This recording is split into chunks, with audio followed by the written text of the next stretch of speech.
السلام علیکم ورحمۃ اللہ وبرکاتہ۔ بسم اللہ الرحمن الرحیم، الحمد للہ رب العالمین، والصلاة والسلام علی سید المرسلین محمد وآلہ وصحبہ اجمعین ومن تبعهم بإحسان ودعا بدعوتهم إلى يوم الدین۔ اما بعد، فأعوذ باللہ من الشیطان الرجیم، بسم اللہ الرحمن الرحیم۔ يا أيها الذين آمنوا قوا أنفسكم وأهليكم نارا وقودها الناس والحجارة عليها ملائكة غلاظ شداد لا يعصون الله ما أمرهم ويفعلون ما يؤمرون. وقال النبي صلى الله عليه وسلم: كلكم راع وكلكم مسؤول عن رعيته. وقال: كل مولود يولد على الفطرة فأبواه يهودانه أو ينصرانه أو يمجسانه او كما قال علیہ الصلاۃ والسلام۔ محترم حضرات، یہ ہم سب کے لیے بڑی مسرت کی بات ہے کہ مدرسہ سیدنا عثمان رضی اللہ تعالی عنہ کے نام سے موسوم اس مدرسے میں حاضری کا موقع مل رہا ہے۔ اپنے ہی شہر میں، اپنے ہی لوگوں میں اور اپنے ہی ادارے میں تقریر کرنا کسی بھی طرح مناسب نہیں۔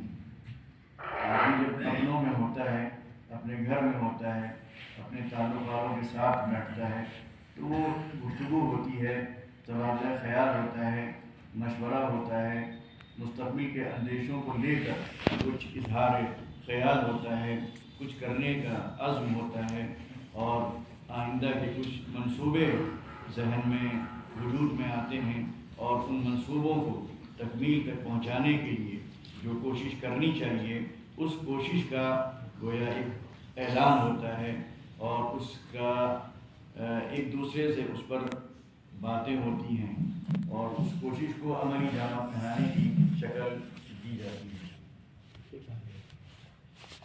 اس وقت جو حضرات یہاں موجود ہیں ان میں ہمارے وہ بچے ہیں جو اس مدرسے میں تعلیم حاصل کر رہے ہیں، وہ اساتذہ ہیں جو ان کو تعلیم دے رہے ہیں، اور وہ بزرگ حضرات بھی ہیں جنہوں نے اپنے بچوں کی تعلیم کے لیے اس مدرسے کا انتظام کیا۔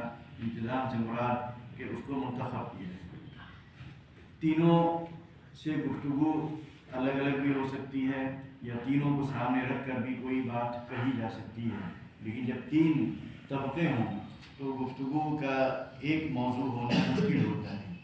بات میں بات نکلتی ہے اور مختلف باتیں ذہن میں آتی ہیں اور وہ باتیں آدمی عرض کرنا چاہتا ہے۔ تو سب سے پہلے تو میں اپنے بچوں سے یہ کہنا چاہوں گا کہ وہ اللہ تعالیٰ کا شکر ادا کریں کہ اللہ تعالیٰ نے ان کے لیے جو مدرسہ منتخب کیا وہ مدرسہ ایک مثالی مدرسہ ہے، ایک بڑے معروف اور مشہور ادارے سے اس کا تعلق ہے، اور آپ کو سوچیں کہ آپ ہی کے بہت سے ساتھی، بہت سے دوست، بہت سے رشتے دار دوسرے اسکولوں میں پڑھ رہے ہیں جہاں دینی تعلیم نہیں دی جاتی۔ اگر آپ ان سے پوچھیں کہ وہ نماز کا طریقہ بتائیں تو وہ نماز کا طریقہ نہیں بتا سکتے۔ آپ ان سے کلمہ سننا چاہیں تو وہ آپ کو کلمہ نہیں سنا سکتے۔ وہ کیا چیزیں حلال ہیں نہیں بتا سکتے، کیا چیزیں حرام کی گئی ہیں وہ نہیں بتا سکتے۔ وہ نہیں بتا سکتے کہ ماں باپ کے کیا حقوق ہیں، پڑوسیوں کے کیا حقوق ہیں، رشتہ داروں کے کیا حقوق ہیں، ایک مسلمان کو کس طرح رہنا چاہیے، اس کی کیا ذمہ داریاں ہیں، اور اس کو کس طرح ایک اچھا مسلمان، ایک اچھا شہری اور ایک اچھا انسان بن کے اس دنیا میں رہنا ہے، وہ دنیا میں کیوں آیا ہے، اس کو کہاں جانا ہے، پھر وہاں اس کے ساتھ کیا معاملہ ہوگا، کس طرح کا حساب اس سے لیا جائے گا، کیا سوالات اس سے کیے جائیں گے، قبر کی زندگی کیسی ہوگی، وہاں جو سوالات ہوں گے وہ کیسے ہوں گے، قبر کے بعد جب اس کو اٹھایا جائے گا تو پھر کیا معاملہ اس کے ساتھ ہوگا، کیسا وہ میدان ہوگا، کیسا وہ دربار ہوگا، اور کیسے وہاں کے سوالات ہوں گے، کیسے حساب کیا جائے گا، اور پھر اس کے بعد کس طرح جنت اور دوزخ کا فیصلہ اس کے بارے میں کیا جائے گا۔ مدرسے میں پڑھنے والے بچے تو ایک حد تک یہ سب چیزیں جانتے ہیں کیونکہ انہیں بتایا جاتا ہے، انہیں مقبول ہوتی ہیں، لیکن ہمارے ہی محلے کے، ہمارے ہی رشتے داروں کے، ہمارے ہی اسی شہر کے ایک بڑی تعداد ایسی ہے بچوں کی جو کچھ بھی نہیں بتا سکتے۔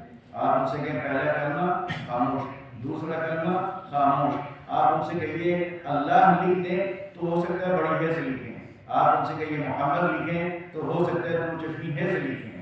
وہ اللہ نہیں لکھ سکتے، محمد نہیں لکھ سکتے، صحابہ کرام کے نام نہیں بتا سکتے، انبیاء علیہ السلام کے بارے میں کچھ نہیں آپ سے اس کا تذکرہ کر سکتے، نہ نبی علیہ السلام کے بارے میں یہ جانتے ہیں کہ وہ آخری نبی ہیں، یہ بھی نہیں جانتے کہ آپ پر قرآن کریم نازل ہوا، قرآن کریم کے بارے میں کچھ نہیں بتا سکتے کہ وہ کس کی کتاب ہے، کہاں سے آئی ہے، کیا اس کا مقصد ہے۔ تو ایسی بڑی تعداد ہمارے شہر میں موجود ہے۔ تو ہمارا شہر دو حصوں میں بٹا ہوا ہے، ایک طبقہ وہ ہے ایسے بچوں کا ہے جو سب بتا سکتے ہیں۔ ابھی ان میں سے کتنے بچے ایسے ہوں گے کہ آپ ان کو کھڑا کر دیں گے تو کئی بار وہ ایک بھی بیٹھے میں سنا سکتے ہیں، وہ آپ کو نماز پڑھا سکتے ہیں، وہ آپ کو نماز جنازہ کا طریقہ بتا سکتے ہیں۔ وہ بعض بچے تو ہمارے ایسے ماشاءاللہ ہیں جو اپنے والدین کو نماز سکھاتے ہیں، وہ والدین کو نماز کا طریقہ بتاتے ہیں۔ تو ان والدین کو شکر ادا کرنا چاہیے کہ ان کے والدین اگر یہ انتظام نہیں کر سکے، ان کو انہوں نے قرآن کی تعلیم نہیں دی، ان کو انہوں نے نماز نہیں سکھائی، تو ان کے بچے کم سے کم سیکھ رہے ہیں۔ ابھی لکھنؤ میں ایک جگہ جانا ہوا تو وہاں کے لوگ مدرسہ قائم کرنے کے لیے اس وجہ سے مصر تھے کہ صاحب ہمیں نماز نہیں آتی، ہمارے ماں باپ نے توجہ نہیں دی، ہمیں مدرسے میں داخل نہیں کیا گیا، ہم قرآن کریم نہیں پڑھ سکتے، دیکھ سکتے ہیں لیکن نازلہ بھی نہیں پڑھ سکتے ہیں، ہمیں نماز کا طریقہ نہیں معلوم، ہمیں پاکی کا طریقہ نہیں معلوم، ہمارے یہاں کسی کا انتقال ہوتا ہے، جنازے کی نماز ہو رہی ہوتی ہے، ہم دور کھڑے ہوتے ہیں کیونکہ ہم پاک نہیں ہیں، اور اگر پاک ہوتے بھی ہیں تو ہمیں نماز جنازہ پڑھنے کا طریقہ نہیں معلوم ہے۔ ہمارے یہاں کسی کا انتقال ہوتا ہے تو ہم مدرسے جاتے ہیں، وہاں سے بچوں کو پکڑ کے لاتے ہیں، قرآن پڑھ دو، بخش دو، اشارے ثواب کر دو، ہم نہیں پڑھ سکتے، ہم بخش نہیں سکتے، ہم اشارے ثواب نہیں کر سکتے۔ تو ایسی بھی تعداد موجود ہے اس دور میں جس میں تعلیم عام ہے، محلے محلے اسکول، محلے محلے مدرسے، لیکن ایک دور وہ تھا کہ نہ مدرسے تھے نہ اسکول تھے، تو وہ بیچارے ماں باپ نہیں پڑھ سکے، وہ دین کو نہیں سمجھ سکے، حلال و حرام نہیں جان سکے۔ تو آج انہیں احساس ہے، آج انہیں احساس ہے، ان کے دل میں ایک درد ہے کہ ہم تو محروم رہے لیکن ہم اپنے بچوں کو محروم نہیں کریں گے، یہ طلب ان کے اندر ہے۔ اور میں سمجھتا ہوں کہ آپ اللہ میں بھی یہ طلب ہوگی تبھی آپ نے اپنے بچوں کو یہاں داخلہ کرایا، اور اگر یہ طلب نہیں ہے تو یہ طلب ہونی چاہیے۔ تو ہمارے یہ چھوٹے چھوٹے بچے جو واقعی ابھی ایک ستارے ہیں اور کل ان کو چمکنا ہے، ایک پھول ہے، بلکہ کلیاں ہیں جن کو پھول بننا ہے اور پھول بن کر جن کو مہکنا ہے، معصوم سے سامنے بیٹھنے میں بالکل صاف، ان کا دل صاف، ان کا دماغ صاف، ان کے خیالات صاف، یعنی آپ کو ان کی ایسی صفائی نظر آئے گی، کوئی گندگی آپ کو نہیں ملے گی، کیونکہ یہ گندگی جانتے نہیں، گندگی انہوں نے دیکھی نہیں، گندے ماحول سے یہ آشنا نہیں، ان پر شیطان بھی ابھی حملہ نہیں کر رہا ہے، معصوم سمجھ کر چھوڑے دے رہا ہے۔ شیطان کا حملہ اتنے چھوٹے بچوں کو نہیں ہو پاتا ہے، ان کی حفاظت غیب سے ہوتی ہے، اللہ تعالیٰ ان کی حفاظت کا انتظام غیب سے کرتا ہے، فرشتے ان کے ساتھ لگے رہتے ہیں جو شیطان کو ان تک نہیں پہنچنے دیتے ہیں۔ ہاں، بلوغت کے مرحلے کے بعد پھر شیطان کے حملے شروع ہوتے ہیں، پھر خیالات میں فساد پیدا ہوتا ہے، پھر وسوسے دوسری شکل میں سامنے آنے لگتے ہیں اور ذہن پراگندہ ہونے لگتا ہے، اور پھر وہ ماحول کا جو اثر ہے وہ ان کو اور متاثر کرتا ہے۔ لیکن ہمارے یہ بچے اتنے معصوم ہیں کہ دیکھ کے خوشی ہو رہی ہے، ان کے چہروں کو دیکھ کر، ان کے بھولے پن کو دیکھ کر، ان کی معصومیت کو دیکھ کر، ان کی سادگی کو دیکھ کر، ان کی نیکی کو دیکھ کر، اور اس خاموشی کے ساتھ، سنجیدگی کے ساتھ یہاں ان کے بیٹھنے کو دیکھ کر واقعی رشک آ رہا ہے۔ تو یہ ہمارے بچے یہ کل کا مستقبل ہیں۔ کل اگر اس ملک میں اسلام کو محفوظ رہنا ہے تو ہمیں انہی بچوں پر توجہ دینی ہوگی۔ یہی بچے ایمان کی حفاظت اللہ تعالیٰ ان سے کرائے گا، دین کی حفاظت اللہ تعالیٰ ان سے کرائے گا، علم دین کی وہ شمع اللہ تعالیٰ ان کے ذریعے جلوائے گا۔ تو ان بچوں کو دیکھ کر ہم سب کو خوش ہونا چاہیے۔ دوسری بات، میں جو والدین ہیں یا جو حضرات یا سرپرست ہیں، میں ان سے کہتا ہوں کہ جو میں نے ابھی قرآن کریم کی ایک آیت پڑھی، اس سے آپ کو اندازہ لگانا چاہیے کہ دین کی تعلیم کی کتنی اہمیت ہے، اور اس اہمیت کے باوجود کتنی لاپرواہی ہمارے معاشرے میں کی جا رہی ہے۔ اگر ہم اس خطرناکی کو سمجھیں، اس انجام کو سمجھیں جو انجام ہمارے سامنے کھڑا ہوا ہے، اس آگ کو دیکھیں جو جہنم میں دہکائی جا رہی ہے، ان سانپوں اور بچھوؤں کا تصور کریں جو ہمیں ڈسنے کے لیے بے قرار اور بے تاب ہیں۔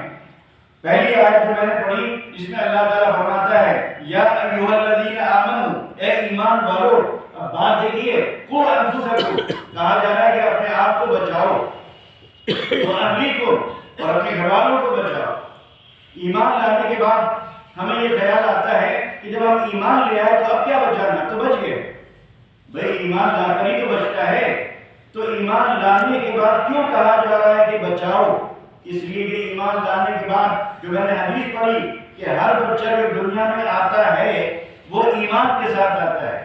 یہ بات شاید ہمارے ذہن میں نہ ہو، لیکن خود قرآن کریم میں کہا گیا وَإِذْ أَخَذَ رَبُّكَ مِنْ بَنِي آدَمَ مِنْ ظُهُورِهِمْ ذُرِّيَّتَهُمْ وَأَشْهَدَهُمْ عَلَىٰ أَنفُسِهِمْ أَلَسْتُ بِرَبِّكُمْ قَالُوا بَلَىٰ، کہ یاد کرو وہ وقت جب اللہ تعالیٰ نے آدم علیہ السلام کی اولاد کی پیٹھ سے اولادوں کو نکالا اور ان سے پھر یہ اعلان کروایا، ان کو گواہ بناتے ہوئے ان سے کہا، یہ سوال کیا الست بربکم، کہ کیا میں تمہارا رب نہیں ہوں؟ قالوا بلی۔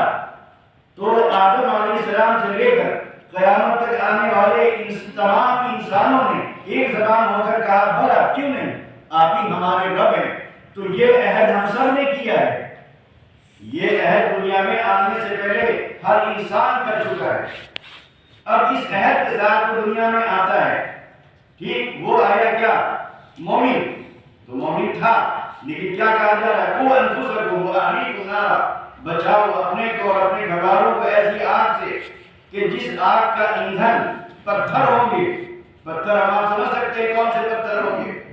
جن کو بہت کچھ سمجھ لیا گیا ہے، جن سے بڑی امیدیں وابستہ کی جا رہی ہیں، جن کے سامنے ماتھا ٹیکا جا رہا ہے، جن کو سیاہ سفید کا مالک قرار دیا جا رہا ہے، جن کے بارے میں یہ تصور ہے کہ یہی اس کائنات کے نظام کو چلا رہے ہیں، یہی پیڑھی کو بنا رہے ہیں اور جو بنی بھی اس کو بگاڑ رہے ہیں، ان کے بارے میں وہ پتھر کہا کہ وہ اس کا ایندھن ہوں گے۔ اور کون ایندھن ہوں گے؟ اور ہاں آپ میں سے وہ لوگ ہوں گے جو ایمان تو لائے لیکن ایمان کے تقاضوں کو پورا نہیں کیا۔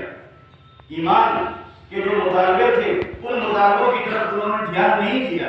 ایمان زبان سے لائے، خدا کو ایک مانا، رسول کو، نبی علیہ السلام کو آخری نبی مانا، قرآن کریم کو آخری کتاب مانا، مرنے کے بعد دوبارہ اٹھائے جانے کو مانا، حساب و کتاب کو مانا، جنت دوزخ کو مانا، لیکن اس کے جو تقاضے تھے، اس کے جو مطالبے تھے اس پر عمل نہیں کیا۔ تو کہا قوا انفسکم، بچاؤ اپنے گھر والوں کو، واہلیکم نارا، اور اس کے بعد کیا کہا علیہا ملائکۃ غلاظ۔ یہ تو ہو گیا کہ اس کے ایندھن کون ہوگا؟ پتھر ہوں گے اور انسان ہوں گے، اور اس پر ایسے فرشتے مامور ہوں گے، ان کی ڈیوٹی ہوگی جو کیا کیسے ہوں گے؟ غلاظ، شداد، جو بڑے سخت دل ہوں گے، سخت مزاج ہوں گے، سخت کلام ہوں گے، دیو ہیکل ہوں گے، قوی الجثہ ہوں گے، لا یعصون، اللہ تعالیٰ جو بھی ان سے کہے گا وہ کریں گے۔ آپ چیختے رہیے، چلاتے رہیے، کراتے رہیے، بلکتے رہیے، تڑپتے رہیے، ان پر کوئی اثر آپ کے بلکنے کا، آپ کے تڑپنے کا، آپ کے کرانے کا، آپ کے چلانے کا کوئی اثر ان پر نہیں پڑے گا، کیونکہ وہ اس پروردگار کے حکم کے پابند ہوں گے، جس کا حکم یہ ہوگا کہ یہ باہر نہ نکلنے پائے، تو ہمیں باہر نہیں آنے دیں۔ تو یہ جو کہا گیا یہ والدین کو گویا مخاطب کر کے کہا جا رہا ہے کہ تمہاری ذمہ داری ہے کہ تم اپنے بچوں کی ایمان کی حفاظت کرو، اپنے بچوں کو جہنم کی اس آگ سے بچاؤ۔ اور بچوں کو جہنم کی آگ سے آپ کیسے بچائیں گے؟ جب آپ ان کی اچھی تعلیم دیں گے، دینی تعلیم دیں گے، ان کو قرآن پڑھائیں گے، قرآن سکھائیں گے، قرآن پر عمل کرنے اور ان کو آمادہ کریں گے، ان کو نماز سکھائیں گے، نماز ان سے پڑھوائیں گے، ان کو حلال و حرام کی آپ تمیز دیں گے، ان کو بتائیں گے تمہیں یہ کرنا ہے یہ نہیں کرنا، اس سے اللہ راضی ہوتا ہے اور اس سے اللہ ناراض ہوتا ہے۔ تو یہ ماں باپ کی ذمہ داری ہے، اور اس ذمہ داری کو سمجھنے کے لیے قرآن کریم کی اس آیت کو بھی ہمیشہ سامنے رکھیے۔ فرمایا ام کنتم شہداء اذ حضر یعقوب الموت اذ قال لبنیہ ما تعبدون من بعدی قالوا نعبد الہک والہ آبائک ابراہیم واسماعیل واسحاق الہا واحدا ونحن له مسلمون۔ ام کنتم شہداء، اللہ تعالیٰ فرما رہا ہے کیا تم اس وقت موجود تھے جب یعقوب علیہ السلام کون ہے؟ نبی ہیں، جب ان کی وفات کا وقت قریب آیا تو انہوں نے اپنے بیٹوں کو بلا کر ان کو جمع کر کے اپنے سامنے بٹھا کر مرتے وقت جب جان نکل رہی ہے، روح جسم سے نکلنے والی ہے، آدمی دنیا سے جا رہا ہے، ایسے موقع پہ اگر ہم آپ ہوتے ہیں تو کیا کرتے ہیں؟ وراثت کی بات کرتے ہیں، تقسیم کی بات کرتے ہیں، متحد رہنے کی بات کرتے ہیں، مکان کی بات کرتے ہیں، زمین کی بات کرتے ہیں، کاروبار کی بات کرتے ہیں، دنیا کی باتیں کرتے ہیں، لیکن دین کی بات شاید ہی کوئی ایسا شخص ہو جو دنیا سے جا رہا ہو اور اس طرح کا عہد اپنے اولاد سے لے کر جا رہا ہو۔ آپ ایک مثال نہیں دے سکتے، لیکن ہونا یہی چاہیے۔ یہ واقعہ قرآن کریم میں کیوں بتایا جا رہا ہے، کیوں سنایا جا رہا ہے؟ نصیحت کے لیے، عمل کے لیے، کہ ہر باپ کی ذمہ داری ہے۔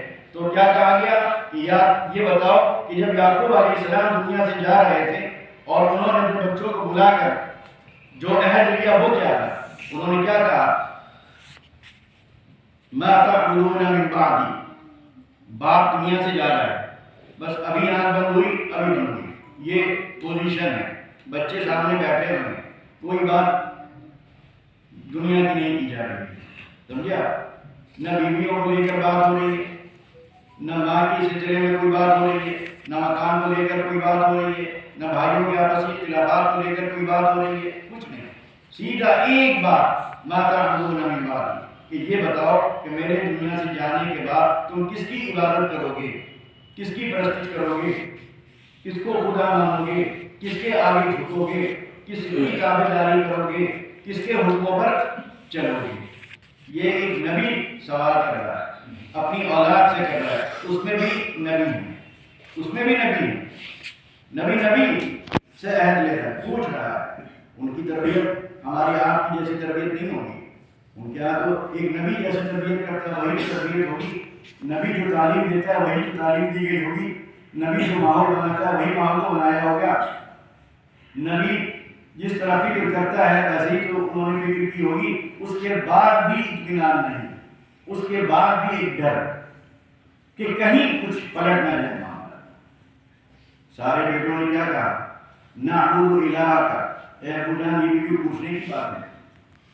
حضرت مولانا علی میاں رحمۃ اللہ علیہ فرمایا کرتے تھے کہ باپ کی پیٹھ قبر سے نہیں لگنی چاہیے جب تک کہ وہ اپنی اولاد کو بلا کر یہ سوال نہ کر لے، جب تک یہ یقین نہ کر لے کہ اس کے جانے کے بعد اس کی اولاد موحد بن کر رہے گی، توحید اس کے سینوں میں محفوظ ہوگی، تب تک اس کو دنیا سے جانا نہیں چاہیے۔ اور دنیا سے جانے کی کوئی اعتبار نہیں، کسی پر بھی جا سکتا ہے، لہذا ہر وقت اس کو اس بات کی کوشش کرنی چاہیے کہ اس کے بچے مسلمان بن کر اس دنیا میں رہیں۔ تو بچوں نے جواب دیا نعبد الہک، کہ ہم اسی خدا کی عبادت کریں گے جو آپ کا ہے، اسی معبود کے آگے ماتھا ٹیکیں گے جو آپ کا ہے، جو ابراہیم علیہ السلام کا ہے، جو اسحاق علیہ السلام کا ہے، جو اسماعیل علیہ السلام کا ہے۔ تو یہ ایک نبی عہد لے رہا ہے، تو کیا ہماری آپ کی یہ ذمہ داری نہیں ہے؟ اسی طرح ایک واقعہ اسی سلسلے میں، دینی تعلیم کے سلسلے میں، سارا معاملہ یقین کا ہے۔ یقین ہوتا ہے تب آدمی کرتا ہے، یقین نہیں ہوتا ہے تو نہیں کرتا ہے۔ ہم لاکھ دل سے کیا زبان سے کہتے رہتے ہیں ہمیں یقین ہے، یقین ہے جنت پہ، یقین ہے دوزخ پہ، یقین ہے مرنے پر، یقین ہے دوبارہ اٹھائے جانے پر، یقین ہے حساب و کتاب پر، یقین ہے اس پر یقین، اس پر یقین، لیکن کیا یقین ہے؟ اس واقعے سے آپ اندازہ لگائیے کہ باقی کیا یقین ہے؟ یہ واقعہ بھی حضرت مولانا علی میاں رحمۃ اللہ علیہ نے خاص طور پر جب دینی تعلیمی کونسل کے پروگراموں میں جاتے تھے تو یہ واقعہ عام طور پر وہ سناتے تھے۔ انہوں نے کہا کہ ایک موقع تھا شادی کا، کھانا ہو رہا تھا، کھانا کھا رہے تھے اور قہقہے لگ رہے ہیں، مذاق ہو رہا ہے، تفریح ہو رہی ہے، سب کے چہرے کھلے ہوئے ہیں، خوشی کا موقع ہے، مسرت و شرمانی کا موقع ہے، شادی ہے، اچھا کھانا ہے، خوب گھوم پھر کر لوگ کھا رہے ہیں، خوب باتیں کر رہے ہیں، خوب ہنس رہے ہیں، قہقہے لگا رہے ہیں۔ انہی میں ایک خاتون بھی تھی، وہ بھی خوب ہنس رہی تھی، وہ بھی خوب قہقہے لگا رہی تھی، وہ بھی خوب اچھی طرح سے کھانا کھا رہی تھی۔ اچانک کیا دیکھا گیا کہ وہ پریشان ہوئی، دیکھا کہ انہوں نے پلیٹ چھوڑ دی، اب پلیٹ چھوڑ دی، کبھی ادھر جا رہی، کبھی ادھر جا رہی، کبھی ادھر کبھی ادھر کبھی ادھر کر رہی. تو جو دوسری خواتین تھیں انہوں نے کہا بہن کیا بات ہے بھائی، ابھی تو مچھی بھری تھی، شوق سے کھانا کھا رہی تھی، خوب باتیں کر رہی تھی، خوب ہنس رہی تھی، خوب لطف اٹھا رہی تھی کہ شادی کا اچانک ہی کیا ہو گیا. اس زمانے میں موبائل بھی نہیں تھے کہ بھائی آدمی کے ذہن میں یہ بات آدھی کوئی خبر آ گئی، کسی حادثے کی خبر آ گئی، کسی واقعے کی اطلاع کوئی ایسی کو مل گئی کہ یہ بے چین ہو گئی، یہ پریشان ہو گئی. ایسی بھی کوئی صورتحال نہیں. تو انہوں نے کہا کہ بہن معاملہ یہ ہے کہ میں گھر سے جب چلی تھی تو میرا چھوٹا بچہ 7-8 سال کا وہ سو رہا تھا. میں نے سوچا کہ میں گئی آدھے پون گھنٹے میں آ جاؤں گی، تم یہاں آ گئے، یہاں لگی دیر. اب اچانک مجھے خیال آیا کہ میں ماچس جو ہے کچن میں چھوڑ آئی ہوں.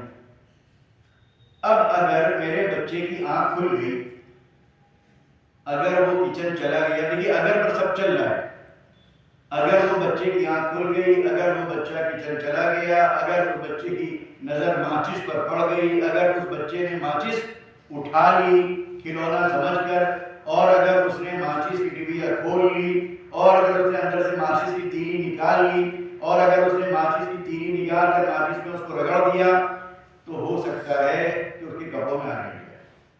اب دیکھیے کتنے اگر لگے ہوئے ہیں، ہم آپ ہنسے بھی شاید اس اگر پر، یار یہ بالکل کسی کی عورت ہے. ارے کہیں ایسا ہو بھی سکتا ہے کہ وہ بچہ اڑ بھی جائے، پھر اڑ کر کچن پہنچ بھی جائے، پھر جا کر ماچس اٹھا بھی لے، پھر ماچس اٹھا کر تیلی نکال بھی لے، پھر تیلی نکال کر اس کو رگڑ بھی لے، اور پھر چلو رگڑ بھی دیا تو کیا ضروری ہے کہ آگ لگ جائے گی. آپ 10 بار ماچس جلاتے جب جا کر آپ چولہا جلا پاتے ہیں، کیونکہ شعلہ نکلتا ہے فوراً بجھ جاتا ہے، تو کیسے آگ لگ جائے گی. لیکن 2 چیزیں یہاں سمجھنے کی ہیں. ایک تو ماں کی محبت،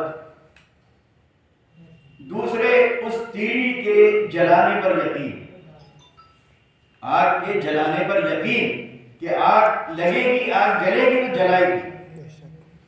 تو ماں کی محبت کا یہ تقاضا تھا، یہ ماں کی فطرت ہے، اس کی ممتا ہے کہ وہ تڑپ گئی، بے چین ہو گئی.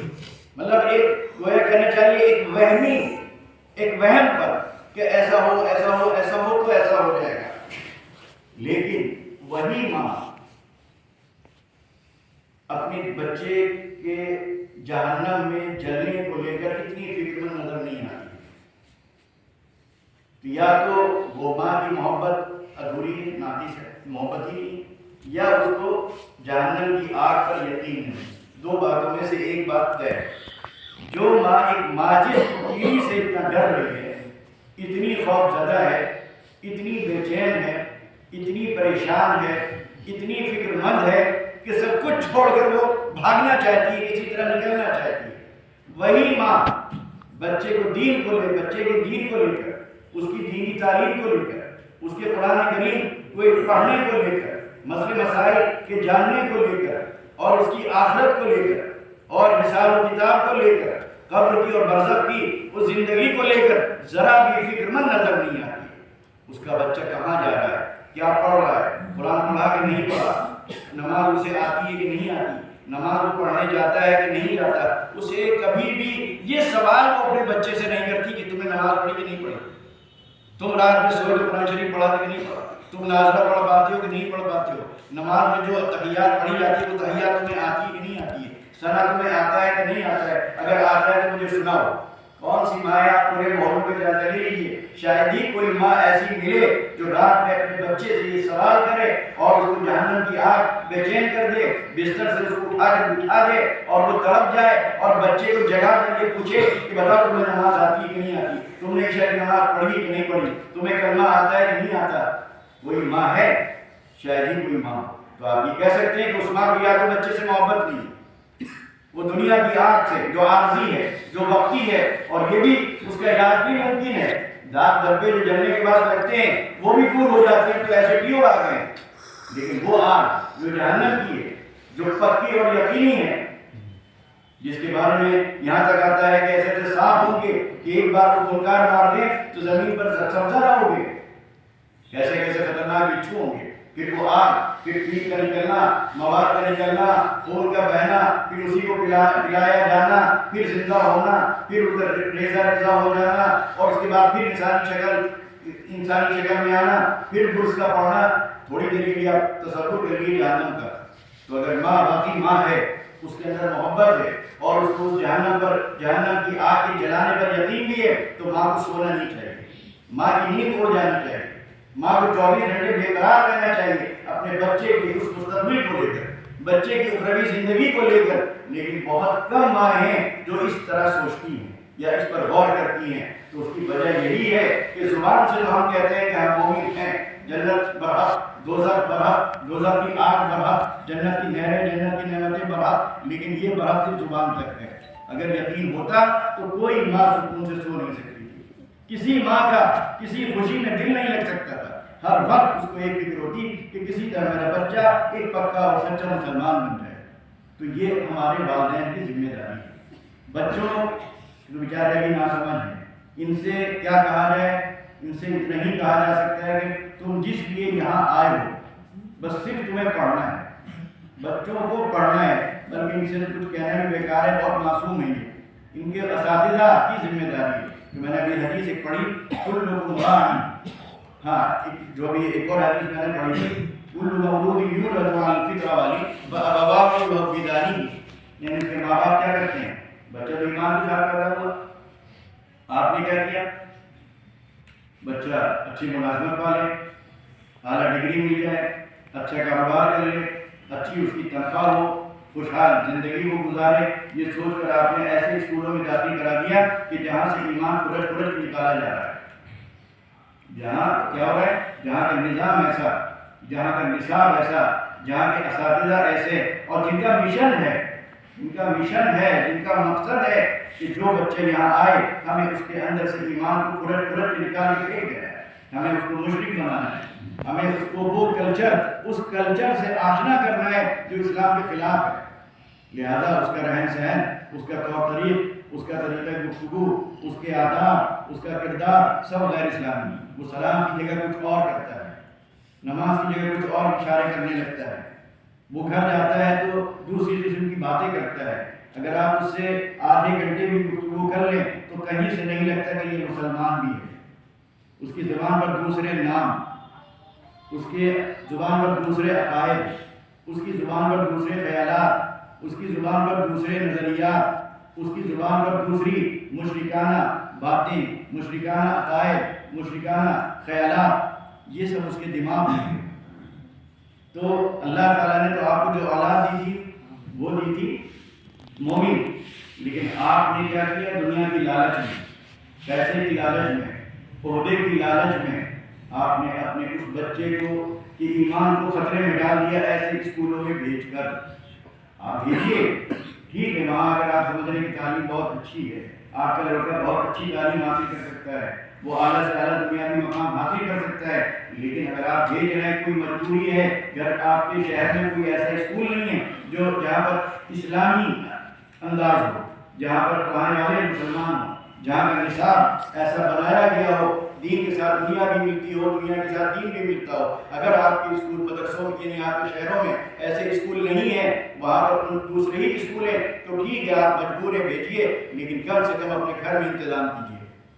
گھر میں اس کا انتظام کرنا فرض ہے۔ آپ کا بچہ ہو جو رنگ وہاں سے لے کر آئے، لیکن آپ کے گھر میں ایک مولوی ایسا ہو جو اس رنگ کو دھو دے، اس رنگ کو ضائع کر دے اور دوسرا رنگ چڑھائے جو اسلامی رنگ ہو، اس کو، اور وہ رنگ اتنا پختہ ہو جائے کہ پھر کوئی دوسرا رنگ دنیا میں جو بھی چڑھانا چاہے تو وہ رنگ اس پر نہ چڑھ پائے۔ یہ ذمہ داری ہے ماں باپ کی، ورنہ تو حدیث میں کہا گیا کہ اس کے ماں باپ اس کو یہودی بناتے ہیں، اس کے ماں باپ اس کو مجوسی بناتے ہیں، اس کے ماں باپ اس کو نصرانی بناتے ہیں، اور یہ صرف ماں باپ کا تعلق نہیں ہے، یعنی ماں باپ نے دوسری جگہ بھیج دیا، وہ بجائے مسلمان بننے کی اور بن کے وہاں سے آیا، تو کل جب وہ بچہ میدان حشر میں ہوگا تو کیا آپ اس سے آنکھیں ملا پائیں گے جب اس کو ٹھگے کے جہنم کی طرف لے جایا جا رہا ہوگا؟ خدا نہ کرے کسی کی اولاد کے ساتھ یہ ہو، لیکن جب اس کو آپ کی اس تعلیم دلانے کی وجہ سے جو اس کا ایمان کرتے ہوئے پڑا یا ایمان کی دولت سے جو محروم ہوا اور پھر اس کو لے جایا جا رہا ہے، فرشتے پکڑ کے لے جا رہے ہیں، تو کیا آپ کے سامنے جب وہ گزرے گا آپ کو کس نظر سے دیکھے گا؟ کس نظر سے دیکھے گا؟ سوچیے ذرا، اس کو آپ کی کیا کیفیت ہوگی، کیا حالت ہوگی آپ کی؟ کیا آپ کا بچہ آپ کی آنکھوں کے سامنے ڈھکیل کر لے جایا جا رہا ہے، منہ کے بل کھینچ کے فرشتے اس کو لے جا رہے ہیں اس آگ کی طرف جو کبھی گزرنے والی نہیں ہے؟ اور یہ کیوں ہوا؟ یہ انجام اس کا اس لیے ہوا کہ آپ نے اس کی دینی تعلیم کا نظر نہیں کیا تھا، آپ نے اس کو کلمہ نہیں سکھایا۔ اب قبر میں پوچھا جا رہا ہے کہ تمہارا رب کون ہے؟ وہ نہیں بتا رہا ہے، یہ کون ہے شخصیت، کون ذات، نہیں بتا رہا ہے۔ تو سوچیے کتنی بڑی ذمہ داری ہے۔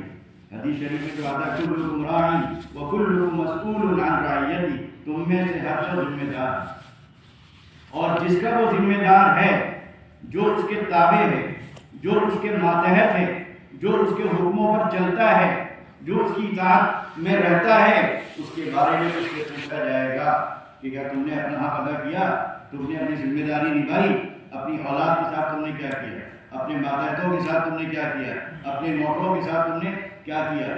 کتنے لوگ ہیں جو فیکٹری ہے، کمپنی ہے، کارخانہ ہے، ان کے یہاں 4 ملازم ہیں، نماز کا وقت ہوا وہ جانا چاہ رہے ہیں، لیکن آپ نے کہا نہیں، حرج ہوگا کام کا، نماز چھوڑو، کام دیکھو۔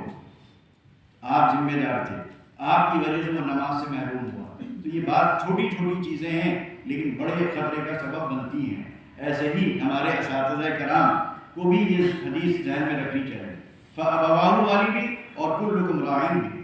آپ کی امانت ہے یہ بچے، ماں باپ نے ان کو آپ کے حوالے کیا ہے، ماں باپ نہیں جانتے، انہوں نے قرآن کریم نہیں پڑھا، وہ نہیں پڑھا سکتے، انہیں بیچارے کو کلمے سے محروم ہیں، کلمہ بھی انہیں یاد نہیں ہے، حلال و حرام بھی وہ نہیں جانتے، وہ دین کے بارے میں علی سے لے کر کوئی بھی نہیں جانتے، علی سے لے کر یہ تک کوئی بھی نہیں جانتے۔ اب انہوں نے اپنی اس محرومی کو دیکھتے ہوئے کہ میں تو نہیں پڑھا سکتا، مجھے خود نہیں آتا، اپنے بچے کو، اس معصوم سے بچوں کو آپ کے حوالے کر دیا۔ اب آپ ان کو کیا بنا رہے ہیں، آپ ان کی کس طرح کی تربیت کر رہے ہیں، آپ ان کے اخلاق کس طرح سنوار رہے ہیں، آپ ان کو بنا رہے ہیں یا بگاڑ رہے ہیں، ہر استاد جان سکتا ہے، ہر استاد جان سکتا ہے۔ اس سے بھی پوچھا جائے گا، کلاس کی درجے کی پابندی کے بارے میں پوچھا جائے گا، سبق کے پڑھانے کے بارے میں پوچھا جائے گا، کس جذبے اور کس نیت کے ساتھ وہ پڑھا رہا تھا اس کے بارے میں پوچھا جائے گا، وہ بھی بچ نہیں پائے گا۔ کبھی کبھی ایسا بھی ہوتا ہے کہ ماں باپ نے بیچاروں نے اپنی اس محرومی کو دیکھتے ہوئے اپنے بچوں کو مدرسوں میں داخل کر دیا، لیکن وہاں کے اساتذہ نے اس کو بگاڑ دیا۔ جو بچہ گیا مدرسے سے چور بن کے آیا، سچا بچہ مدرسے سے جھوٹا بن کے آیا، سمجھا، ایک نیک بچہ مدرسے سے فسادی بن کے آیا۔ ایسی کتنی مثالیں ملتی ہیں کہ بچہ گیا چھوٹا سا معصوم بچہ، یہ بچے کیا ہے، معصوم ہے نہیں ہے، یہ جانتے بھی نہیں کہ گناہ کیا ہوتا ہے، یہ جانتے بھی نہیں کہ ناجائز کسے کہتے ہیں، یہ جانتے بھی نہیں کہ غلط خیالات کیا ہوتے ہیں۔ اب اگر ہم نے ان کی صحیح تربیت نہیں کی، ہم نے اپنے بچوں کی طرح ان کا خیال نہیں رکھا، ہم نے چھوڑ دیا ان کو، ہمیں تنخواہ سے مطلب، باقی پڑھیں نہ پڑھیں، نہیں پڑھ رہے ہیں کیا کر سکتے ہیں، ایسا نہیں کہ آپ کا بچہ ہوتا تو آپ ایسے ہی چھوڑ دیتے کہ نہیں پڑھ رہا ہے کیا کریں، قطعی نہیں۔ تو یہ نہ سمجھیے کہ آپ بڑے ذمہ ہو گئے ہیں، بڑے بچے ہوتے تو چلیے آپ پر شاید ذمہ داری کم ہوتی، کیونکہ وہ عاقل ہیں، بالغ ہیں، سمجھدار ہیں، پہلے سے اچھا برا سمجھتے ہیں، لیکن یہ بچے کچھ نہیں جانتے ہیں، ان کی تختی بالکل صاف ہے، سفید ہے، ان کا دل بالکل سفید ہے، فرشتوں کی طرح ہے، ان کا دل فرشتوں کی طرح ہے۔ اب اگر آپ ان کو شیطان بنا رہے ہیں تو آپ ذمہ دار، ماحول، مدرسے کے ماحول کی ذمہ داری، مدرسے کے اساتذہ کی ذمہ داری، مدرسے کے ذمہ داروں کی ذمہ داری ہے۔ کوئی بھی اس سے بچ نہیں پائے گا کہ اگر ایک اچھا بچہ مدرسے آتا ہے اور یہاں پر وہ بگڑتا ہے تو بابا ہوئی وکیلان وہ بھی ہے، سمجھ رہے ہیں؟ بہت نازک ذمہ داری ہے مدارس کی۔ آپ کہیں روزی روٹی کمانے کی کوئی اور کام کریں تو آپ شاید اتنی جواب دہی آپ کی نہ ہو، وہ صرف کمپنی کا مالک آپ سے جواب طلب کرے گا، آپ کے جو باس ہوگا، آفیسر ہوگا، وہ آپ سے پوچھ گچھ کرے گا، لیکن مدرسے میں جو پڑھا رہے ہیں ان سے پوچھ گچھ مدرسے کے ذمہ دار تو کریں گے، لیکن اس سے بڑھ کر ان سے جو پوچھ گچھ کرے گا وہ خدا کرے گا جس کے سامنے سب کچھ ہے۔ کوئی چیز چھپ نہیں سکتی. وہ آپ کے دل کے وسوسے، دل میں آنے والے وسوسے کو بھی جانتا ہے، دل کے خیالات کو بھی جانتا ہے. تو کوئی استاد وہاں نہیں بچ پائے گا اپنی ذمہ داری سے. اگر اس کی کوتاہی کی وجہ سے ایک معصوم بچہ شیطان بنتا ہے، ایک سچا جھوٹا بنتا ہے، ایک صالح فاسق بنتا ہے، ایک نیک طبیعت کا بد طبیعت بدتینت بنتا ہے، تو اساتذہ ذمہ داری سے بچ نہیں پائیں گے، جواب دہی سے بچ نہیں پائیں گے. تو ہمارے یہ بچے بڑے معصوم ہیں، ان سے تو کچھ کہا نہیں جا سکتا کیونکہ یہ بیچارے ابھی کچھ نہیں سمجھ رہے ہیں. ذمہ دار والدین ہیں اور ذمہ دار اساتذہ ہیں. تینوں جب اپنی اپنی ذمہ داریاں ادا کریں گے. ایک چیز اور بھی ہوتی ہے کہ اساتذہ اور والدین یعنی جو سرپرست ہیں، ان دونوں کے درمیان رابطہ بہت ضروری ہوتا ہے. یہ کمی ہمارے مدرسوں میں ہے، اسکولوں میں نہیں. مدرسوں میں کمی اس لیے ہوتی ہے کہ زیادہ تر بچے باہر کے ہوتے ہیں. اساتذہ دیکھ رہے ہیں لڑکے میں کوئی خرابی، ماں باپ کو بتا نہیں پا رہے، اور ماں باپ بھی بچے کو بھیج کے پھر ایسے لاپرواہ اور غافل ہو جاتے ہیں کہ جیسے وہ بیٹا نہیں تھا بلکہ گٹھڑی تھی بوجھ کی جو انہوں نے کسی طرح سر اتار کے پھینک دی. اب تم جانو زندگی تمہیں گزارنا ہے، ہم اپنا کھیتی کر رہے ہیں. تو یہ بھی ہمارے یہاں تھوڑی سی غفلت ہوتی ہے کہ اساتذہ اور سرپرستوں کے درمیان رابطہ نہیں ہوتا. سرپرست کو اطلاع نہیں مل پاتی اور اس کو بھی کوئی فکر نہیں کہ اس کا بچہ کیا کر رہا ہے. کم سے کم مہینے میں ایک بار آ جائیں، اساتذہ سے پوچھ لیں کوئی بچہ کس رخ پہ جا رہا ہے، کس سمت پہ جا رہا ہے، اچھا بن رہا ہے یا یہاں پر بگڑ رہا ہے. تو اس کے بارے میں جب آپ رائے مشورہ ہوگا، اساتذہ سے آپ رائے لیں گے، ان سے مشورہ کریں گے، اپنے بچوں کے بارے میں ان سے آپ جاننے کی سمجھنے کی کوشش کریں گے، تو اس کا اثر اساتذہ پر بھی پڑتا ہے کہ وہ ذمہ داری محسوس کرتے ہیں کہ کل ان کے والد صاحب آ سکتے ہیں، ان کے چچا آ سکتے ہیں، وہ ہم سے پوچھ سکتے ہیں، رجسٹر حاضری کا وہ دیکھ سکتے ہیں، بچے کا جائزہ لے سکتے ہیں اور اس کے بارے میں اس سے سوالات کر کے یہ سمجھ سکتے ہیں کہ بچے نے ایک سال میں کتنا پڑھا، کتنا اسے آیا، کتنا اس نے سیکھا، وہ اچھا ہوا یا وہ بگڑ گیا. تو یہ تھوڑا کمی ہے. اس کمی کو ہمارے شہر کے اگر ایسے افراد ہیں جن کے بچے یہاں پڑھ رہے ہیں تو ان کو مدرسے کے ذمہ داروں سے اور اساتذہ سے تعلق رکھنا چاہیے. بیچ بیچ میں آ کر بچے کے بارے میں معلوم کرنا چاہیے کہ ان کا بچہ کس سمت پہ جا رہا ہے، کس روٹ پہ جا رہا ہے، آخر وہ اچھائی سیکھ رہا ہے یا برائی سیکھ رہا ہے. تو ایک چیز تو یہ ہوگی. باقی یقیناً یہاں کی تعلیم دی جا رہی ہے تو نماز ہے، روزہ ہے، زکوٰۃ ہے، حلال و حرام ہے، اچھا برا سب بتایا جا رہا ہے. لیکن ایک ایسی چیز ہے جس کی طرف مدارس میں توجہ بہت کم ہوتی ہے، وہ ہے اخلاق. مثال کے طور پر علی گڑھ مسلم یونیورسٹی کی شہرت مختلف وجوہات سے ہے. اس میں ایک وجہ ہوتا ہے سلامگی. ہر مدرسے کی اور ایک تعلیمی ادارے کی شناخت ہو جاتی ہے، ایک پہچان ہو جاتی ہے. علی گڑھ کی پہچان کیا ہے کہ صاحب وہاں آپ جائیے تو ہر طالب علم سلام کرتا ہے، سلام میں پہل کرتا ہے. اور مدارس کے طلباء کے بارے میں عام طور پر یہ شکایت ہوتی ہے، بلکہ اساتذہ کے بارے میں یہ شکایت ہوتی ہے کہ وہاں سلام نہیں دیا جاتا. تو سلام تو ہمارے ایمان کا ایک جز ہے، ایک حصہ ہے. سلام کرنا نیکیاں ملتی ہیں اور جس عمل میں نیکی ملے وہ عبادت ہے.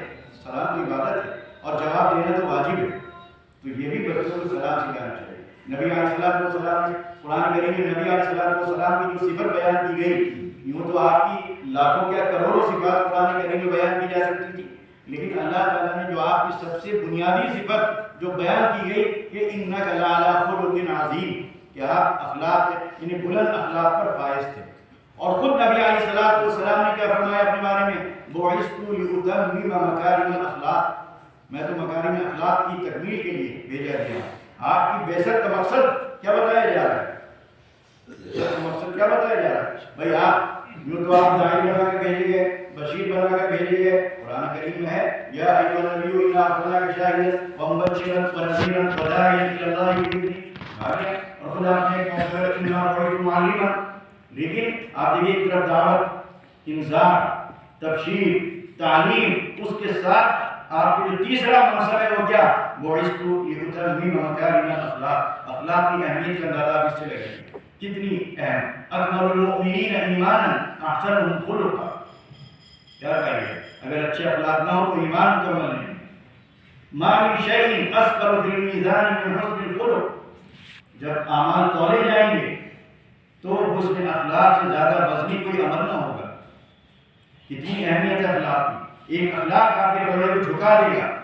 ایک اخلاق حسن اخلاق کی بنیاد پر جنت کا فیصلہ کر دیا جائے گا. تو اخلاق کی یہ اہمیت ہے. آپ کو سکھانا ہے بچوں کو. ابھی چھوٹے بچے معصوم ہیں, جو سکھائیں گے سیکھ جائیں گے. سلام کا عادی بنائیں گے. ان کو بتائیے کہ مسکرا کر ملنا یہ بھی ثواب ہے. ان کو بتائیے کہ امامت الاذى عن طریق صدقہ, یہ بھی صدقہ ہے کہ جب جا رہے ہوں راستے میں اینٹ پڑی ہوئی کنارے کر دیں, کوئی ٹہنی پڑی ہوئی ہے کنارے کر دیں, کوئی گندگی پڑی ہوئی ہے کنارے کر دیں. تو یہ مدارس صرف تعلیم گاہ نہیں ہے, یہ تربیت گاہ بھی ہے. اور بڑے بچوں کی تربیت مشکل ہے کیونکہ وہ تربیت لے کر آئے ہوتے ہیں. وہ تو بگڑے ہوئے ہیں, وہ تو ٹیڑھے ہیں, ان کو سیدھا کریں گے ٹوٹ سکتے ہیں. لیکن یہ ابھی اتنے نرم ہیں اور اتنا لوچ ہے ان کے اندر, اتنی لچک ہے کہ آپ جتنا چاہیں سیدھا کر دیں ایسے سیدھے بھی ہو سکتے ہیں. تو سلام کی عادت ڈالنا, راستے سے تکلیف کی چیزوں کو ہٹا دینا, مسکرا کر ملنا, ماں باپ کی قدر کرنا, ان کا احترام کرنا, مہمان کی تواضع کرنا, پڑوسیوں کے ساتھ. اب آپ پڑوسی کہیں ان کے کیا پڑوسی, ارے جس کمرے میں یہ رہ رہے ہیں 4 بچے رہ رہے ہیں, نہیں رہ رہے ہیں, ہر بچہ پڑوسی ہے. آپ طریقے کے سامان استعمال کریں, ان کے تولیے استعمال نہ کریں, ان کا صابن استعمال نہ کریں, ان کا کنگھا استعمال نہ کریں, ان کا تیل استعمال نہ کریں, اور کریں تو پوچھ کر کریں. ابھی اگر آپ کی تربیت کریں گے ان بچوں کی کہ دوسرے کے سامان بغیر اجازت کے استعمال کرنا حرام ہے, وہ جہنم کی آگ بنے گا, نارا بنے گا. تو جب یہ